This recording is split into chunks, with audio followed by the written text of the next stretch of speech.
को उठाओ। Thank you Jesus.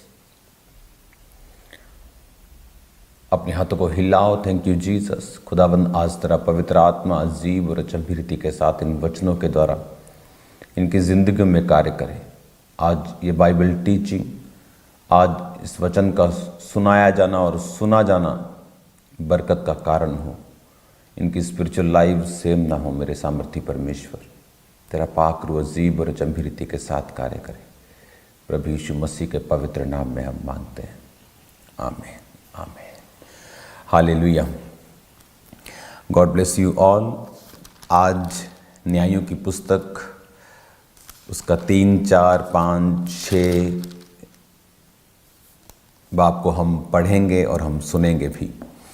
ये बात हमें समझ होनी चाहिए कि परमेश्वर ने इस पुराने नियम को हमें क्यों दिया है, या वो चीज़ें जो परमेश्वर के जीसस क्राइस्ट के जन्म लेने से पहले थी उन्हें क्यों लिखा गया है। इन्हें इसलिए लिखा गया है ताकि हम परमेश्वर के हार्ट को, परमेश्वर के दिल को समझ सकें। हालेलुया। इसमें जो परमेश्वर के लोगों ने अपराध किए, गुनाह किए, उनको छुपाया नहीं गया। बाइबल कहती है मोआब एक ऐसी जाति थी जो लूत की अपनी दोनों बेटियों से जन्मी थी। एक बेटी से मोआब जन्मा, एक बेटी से। जब ये जातियां जन्मी तो परमेश्वर ने उनको छुपाया नहीं। परमेश्वर ने उस पाप को दिखाया। एक पास्टर ने किसी को बाइबल पढ़ने के लिए दी। जब वो बाइबल पढ़ के उसे वापस देने आ गया, कहता नहीं, इसमें तो ऐसी बातें लिखी हैं। उसने कहा इसीलिए तो परमेश्वर सच्चा है कि उसने लोगों के पापों को छुपाया नहीं है, उन्हें बताया है और उसकी सजा भी दी है। इसलिए बाइबल कहती है कि मोआब जाति से परमेश्वर हमेशा नफरत करता रहा, क्योंकि वो लूत और उसकी अपनी बेटियों से जन्मी थी। इसीलिए जब हम उन हिस्सों को पढ़ते हैं, जब हम पुराने टाइम को पढ़ते हैं, हमें परमेश्वर के हार्ट का, उसके दिल का, उसके काम करने का तरीका, उसके दिल में क्या है, हमें ये समझ आता है। और हमें ये भी समझ आता है जब हम पुराने नियम में पढ़ते हैं, जब हम मूसा को पढ़ते हैं, यहोशू को पढ़ते हैं कि जिस तरह मूसा ने लोगों की अगुवाई की, उसके बाद यहोशू ने लोगों की अगुवाई की। लेकिन जब ये अगुवे नहीं होते थे तो बाइबल कहती है कि फिर से वो लोग प्राय देवताओं की उपासना करने चले जाते थे। फिर से वो लोग उन्हीं बुरे कामों में घुस जाते थे और फिर से परमेश्वर उनमें अगुओं को खड़ा करता था। पहले उसने मूसा को खड़ा किया, फिर यहोशू को खड़ा किया। मूसा 120 साल का होकर परमेश्वर में मरा और यहोशू 110 साल का होकर मरा। उसके बाद परमेश्वर ने न्यायियों को खड़ा किया। न्यायी वो लोग होते थे जिनमें परमेश्वर का आत्मा समाता था। जिस तरह आज पुराने नए नियम में परमेश्वर ने कहा कि अंत के समय में मैं हर एक मनुष्य को अपनी आत्मा से भरूंगा। तो आज परमेश्वर सबको अपनी पवित्र आत्मा से भरता, लेकिन उस समय जिस पर आत्मा उतरता था वो न्यायी बनता था, वो अगुआ बनता था। और इस तरह से लेकर जब हम न्यायियों की पुस्तक को पढ़ते हैं तो परमेश्वर ने अलग अलग लोगों को अलग अलग रीति के साथ इस्तेमाल किया। परमेश्वर उनके साथ रहा, परमेश्वर ने उनके द्वारा लोगों को छुड़ाया। और फिर से जब लोग छुड़ाए जाते थे और तौबा करते थे और परमेश्वर के साथ मेल मिलाप में रहते थे, और फिर कुछ सालों बाद जब न्यायी मर जाता था तो फिर से वो उन पापों में चले जाते थे। यहाँ पर जब हम न्यायियों की पुस्तक मोस्टली इसी तरह की ये सब घटनाओं को दर्शाती है, चाहे उसमें दबोरा हो, चाहे उसमें गिदौन हो, चाहे उसमें शमगर हो, ओत्नियल हो, अहूद हो। 3 बाब से लेके 6 बाब तक ये सारी घटनाएं एक ही तरह की हैं कि किस तरह से परमेश्वर में वो मुड़े, किस तरह से उन्होंने तौबा की, परमेश्वर ने न्यायी ठहराए, न्यायियों ने उनको दुश्मनों के हाथ से छुड़ाया। जब तक न्यायी जिंदा रहते थे तब तक वो परमेश्वर के साथ जुड़े रहते थे। जब उनका अगुआ उनके साथ नहीं होता था तब वो परमेश्वर से फिर से हट जाते थे। और इसमें जब हम न्यायों की पुस्तक 6 बाब पढ़ते हैं तो इस 6 बाब में गिदौन का जिक्र है। और यहाँ पर बाइबल कहती जब गिदौन परमेश्वर के द्वारा चुना गया तो एक चीज जो परमेश्वर की शुरू से लेकर, क्योंकि वो एक सा रहने वाला परमेश्वर, परमेश्वर की निगाह में कोई भी नया नियम या पुराना नियम नहीं है। परमेश्वर की निगाह में यीशु मसीह के जन्म के पहले की व्यवस्था है और यीशु मसीह के जन्म के बाद की व्यवस्था है। ये दोनों व्यवस्थाएं अलग अलग हैं। इसलिए परमेश्वर ने कहा था दांत के बदले दांत, आंख के बदले आंख, प्राण के बदले प्राण। क्यों कहा था? अगर वो ना कहता तो यहूदी कौम बची ना रहती। अगर वो बची ना रहती तो उद्धारकर्ता कभी भी पैदा ना होता।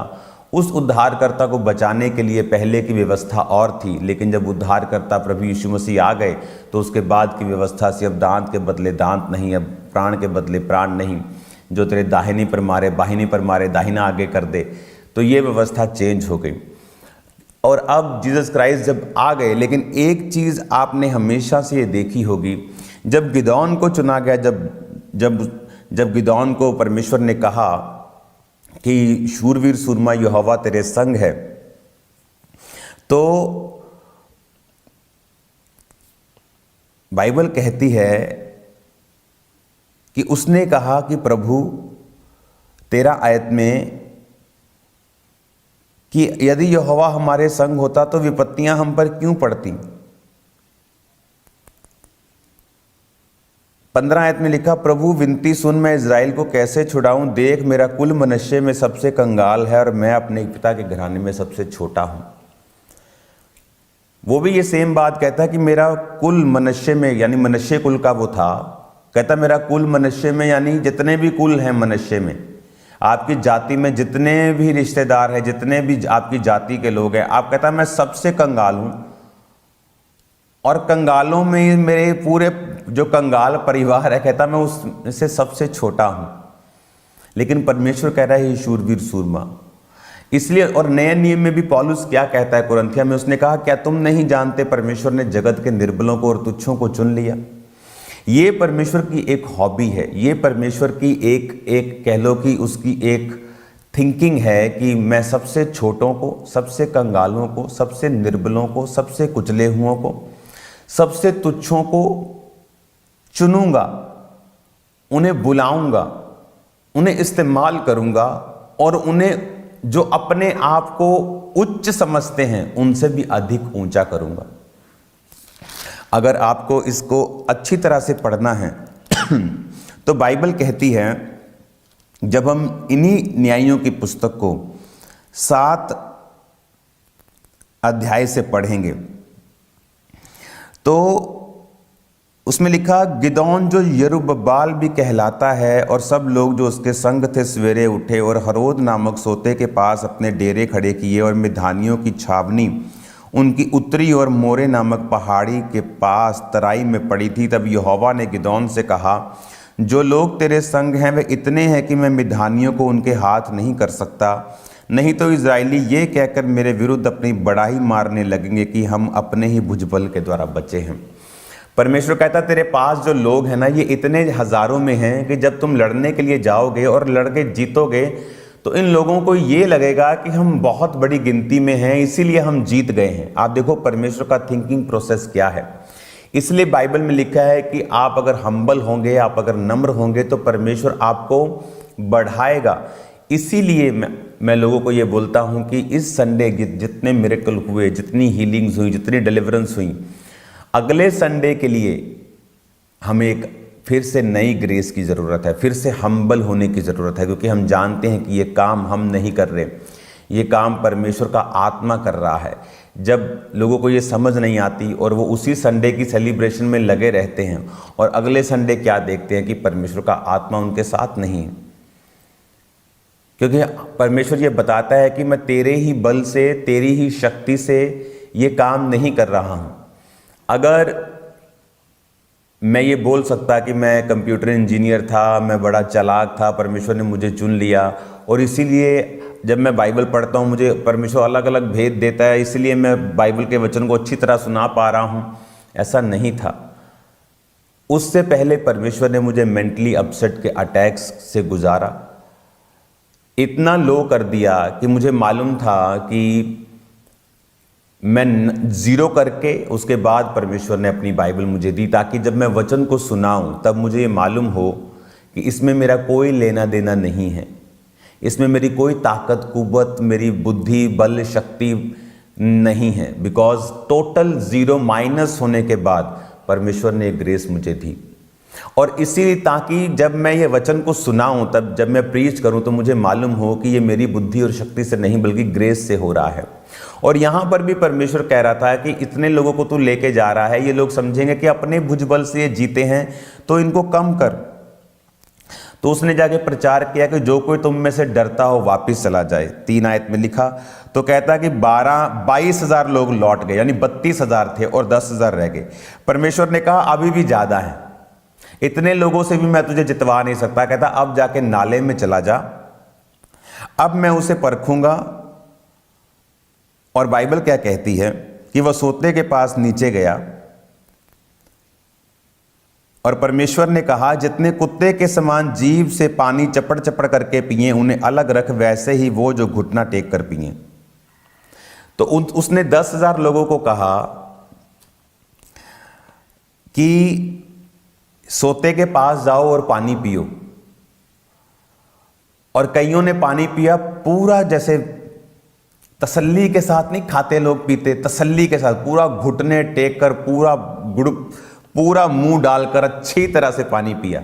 और 300 लोगों ने कुत्ते के समान चपड़ चपड़, यानी अब लोग इसकी गलत व्याख्या बहुत करते हैं इस वचन की।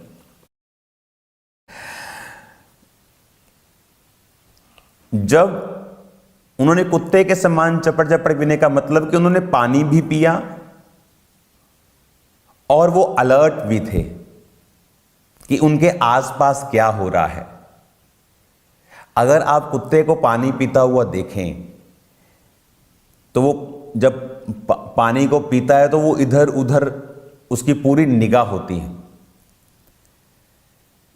अगर आप जानवरों को पानी पीता हुआ देखें तो उस सोते में जहां मगरमच्छ होते हैं वो पूरी, अगर आप शेर को भी पानी और चीता को भी कभी पानी पीते हुए देखें, मैं बचपन से बहुत डिस्कवरी वो चैनल मुझे बहुत देखने का शौक था जानवरों का, तो अगर आप देखेंगे तो वो बहुत अलर्ट होकर पानी पीते हैं कि अगर उन पे अटैक हो, उनके पास समय हो वापस मुड़ने का। लेकिन जो लोग घुटने टेक कर ऐसे पानी पिया कि अगर उन पे अटैक होता है उनके पास कोई चांस नहीं है बचने का। तो गिदोन को भी रीजन चाहिए था कि किस रीजन से तुम उनको बोल दोगे कि भाई तुम नहीं जाओगे, तुम जाओगे, तो वहां लड़ाई झगड़े का कारण बनता। तो उसको जेन्युइन रीजन चाहिए था। तो पहला रीजन उसने निकाला कि जो लोग तुम में डरते हैं वापिस चले जाओ। देखो भाई, अब पूरी बात यहां नहीं लिखी, वो हो सकता है उसने कहा देखो भाई तुम्हारे छोटे छोटे बच्चे हैं, तुम मर भी सकते हो, बच्चों को कौन संभालेगा, तुम्हारी वाइफ विधवा हो जाएगी, तुम्हारी मम्मी रह जाएगी, बाप देखो तुम्हारा बीमार है। तो कई तरह की बातें इमोशनल उसने की होंगी, तो वो कुछ वापस चले गए। वो ऐसे नहीं कहता कि हाँ भाई तुम जाओगे तुम नहीं जाओगे, बोलेंगे कि मैं क्यों नहीं जाऊंगा, या वो क्यों जाएगा, या मैं क्यों नहीं जाऊंगा, या मैं क्यों जाऊं। तो इन बातों से बचने के लिए परमेश्वर अपने अगुओं को बुद्धि भी देता है। हालेलुया। तो ये बुद्धि परमेश्वर ने उसको दी जो अपने कुल में सबसे कंगाल और अपने कुल में सबसे छोटा था। तो आप इमेजिन कर सकते हैं कि एक व्यक्ति को परमेश्वर एक नीची जाति से, नीचे लेवल से, बीमारी से किसी को नीची जाति से, किसी को नीची बीमारी से, जातियां भी हम ही ने बनाई हैं, लेकिन जो इस दुनिया की पॉइंट ऑफ व्यू से मैं आपसे बात कर रहा हूं, गरीब, तुच्छ, बीमार, पागल व्यक्ति, उनको परमेश्वर चुनता है अगुवा होने के लिए, ताकि जब वो अगुवाई करे और उसकी अगुवाई में इतने बड़े बड़े काम हो, उसको ये मालूम हो कि ये मेरी बल और कुव्वत और शक्ति से नहीं हो रहा है, इसका कारण परमेश्वर है। और जब उन लोगों को जिनकी अगुवाई गिदोन कर रहा था, तो वो ऐसे ही लोगों को वापस नहीं भेज सकता था। अब 10,000 रह गए, 22,000 चले गए। अब 10,000 में भी परमेश्वर कह रहा है ये बहुत ज्यादा, ये लोग समझेंगे कि हमारी बल और ताकत से हम जीते हैं। अब नीचे सोते में ले जाओ और सबको बोलो पानी पियो, और जो घुटने टेक कर पिए, यानी जो आराम से अलर्ट होके बिना किसी अलर्टनेस के पिए, उनको निकाल दे। उनको बोल के तुम अलर्ट नहीं थे, लेकिन जो कुत्ते के समान चपड़ चपड़ पिए, जो इधर भी देख रहे उधर भी देख रहे, पानी भी पी रहे हैं, जो जिनको मालूम है पूरी परिस्थिति का, अटैक के बारे में, उनको चुन। तो वो 300 व्यक्ति निकले। इसकी राइट व्याख्या वचन की ये है। और जब उन 300 व्यक्तियों को चुना गया। जब यहोवा ने 7 आयत में लिखा, गिदोन से कहा, इन 300 चपड़ चपड़ पीने वालों के द्वारा मैं तुमको छुड़ाऊंगा और मिधानियों को तेरे हाथ में कर दूंगा और अन्य सब लोग अपने अपने स्थान को लौट जाएं। और अब जब इस वचन को हम पढ़ते हैं, इसमें हमें ये समझ आती है कि परमेश्वर ने कहा कि इन 300 जो चपड़ चपड़ करके पानी पी रहे हैं, इनको अलग कर ले। और आगे की अगर आप इनको पढ़ेंगे, इस स्टडी को अगर आप करेंगे, तो किस तरह से परमेश्वर ने उसको खाली घड़ा दिया, गिदोन ने नरसिंगा दिया, उसने उन्हें अपने घड़े को तोड़ा जाने से पहले। तो ये स्टोरीज आप खुद भी स्टडी करेंगे और खुद भी पढ़ेंगे, ताकि आपको खुद भी बाइबल के साथ जुड़ाव और इसकी महत्वता जो है हमेशा मालूम हो। तो इन चीज़ों से हमें ये समझ आती है कि परमेश्वर अपनी महिमा, अपनी ग्लोरी किसी को नहीं देता। और परमेश्वर, अगर आप तुच्छ हैं, अगर आप रिजेक्टेड हैं, आपके अंदर रिजेक्टेड स्पिरिट है, लोग आपको रिजेक्ट करते रहे हैं, इसका मतलब परमेश्वर आपको एक्सेप्ट करेगा। अगर 4 ने आपको छोड़ा तो लाखों लोग आने वाले समय में आपको एक्सेप्ट करेंगे। हालेलुया। मैंने अपनी लाइफ में शुरू से बातों को नोटिस किया था कि मेरी उस तरह से संसार में मैं नहीं रिश्ता था जिस तरह से लोग थे, और रीज़न मुझे समझ नहीं आता था, क्योंकि परमेश्वर ने मुझे अपने लिए अलग करके रखा हुआ था। तो आपको फिर जब आप परमेश्वर में आएंगे, आपको परमेश्वर में आने का मकसद और आपको अपनी लाइफ की इवेंट्स का मकसद फिर समझ आएगा, और कोई सवाल आपकी लाइफ में फिर नहीं होगा। God bless you all. इस वचन को मैं कंटिन्यू जारी रखूँगा, और मेरा बिलीव है कि आप लोग इस वचन से, इस टीचिंग से बरकत पा रहे होंगे और स्पिरिचुअल ग्रोथ को ले रहे होंगे। God bless you all. Sunday को स्पेशल प्रभु भोज की मीटिंग में आपको फुल फैमिली और प्रभु भोज आपको अलग अलग करके दिया जाएगा, उनको हिस्सों में बांट कर दिया जाएगा और प्रार्थना के साथ दिया जाएगा। और मेरा बिलीव है आप लोग सेम नहीं होंगे। आज शाम को प्रार्थना पहाड़ की प्रेयर्स में फिर मिलेंगे। मेरा बिलीव है ये वर्ड, ये टीचिंग आपको सेम नहीं रहने देगी। Hallelujah. God bless you all. कल फिर रोज़ की रोटी को कंटिन्यू मैं जारी रखूँगा, और जो वर्ड, जो डीप वर्ड आप सुनेंगे, आप उसे लिखें, आप उसे समझें। हालेलुया। संडे को मिलेंगे खुदावंद की प्रेजेंस में। जितने लोग आज पहली बार इस वचन के साथ जुड़े हैं, अपनी आंखों को बंद करके अपने हाथों को उठा के मेरे पीछे एक प्रार्थना करें। बाकी सब लोग ये प्रार्थना करके उनका साथ दें। बोले, प्रभु यीशु मसीह, मैं पापी हूँ, मुझे माफ़ करें, अपने लहू से धोएं, मुझे अपनी संतान होने का अधिकार दें, मेरे जीवन में आए, प्रभु यीशु मसीह के पवित्र नाम में। आमीन, आमीन। Hallelujah. God bless you all. शाम को मिलते हैं खुदावंद की प्रेजेंस में। आप सेम नहीं होंगे। जो प्रेयर माउंटेन की प्रेयर्स को कर रहे हैं, वो शैतानी बंधनों से फ्री हो रहे हैं। मैं आपको बता रहा हूँ, आप उनकी लाइव्स में चेंज देख रहे हैं लोगों की, क्योंकि वहाँ पर कोई टाइम वेस्ट नहीं है। जस्ट आप ऑन करेंगे 8, उसके बाद फायर और प्रेयर और फायर और प्रेयर आपका वेट कर रही होगी। God bless you all.